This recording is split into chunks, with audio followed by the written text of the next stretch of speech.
નમસ્કાર દર્શક મિત્રો, બ્રેકિંગ ન્યૂઝમાં આપનું હાર્દિક સ્વાગત છે. આપ જોઈ રહ્યા છો ગુજરાત ન્યૂઝ 24.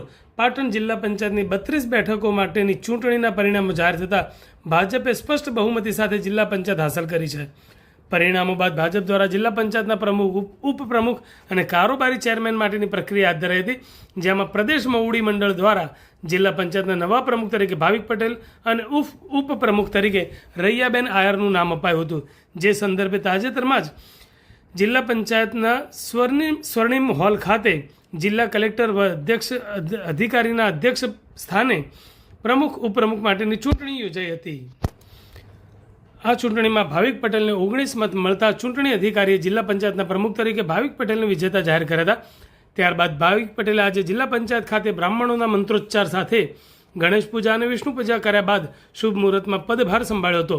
આ પ્રસંગે પાટણ જિલ્લા ભાજપ પ્રમુખ રમેશભાઈ સિંધવ, પૂર્વ પ્રમુખ દશરથજી ઠાકોર, જિલ્લા મહામંત્રી સંજય મોદી, વિનયસિંહ ઝાલા, પાટણ નગરપાલિકાના પૂર્વ કોર્પોરેટર શૈલેષભાઈ પટેલ, ડૉક્ટર મનોજભાઈ ઠાકોર, મનોજભાઈ પટેલ, પાટણ એપીએમસીના ચેરમેન સ્નેહલભાઈ પટેલ સહિતના ભાજપના આગેવાનો કાર્યકરોએ જિલ્લા પંચાયતના પ્રમુખ ભાવિક પટેલને ફૂલહાર પહેરાવી તેઓનું સન્માન કરી શુભેચ્છાઓ પાઠવી હતી.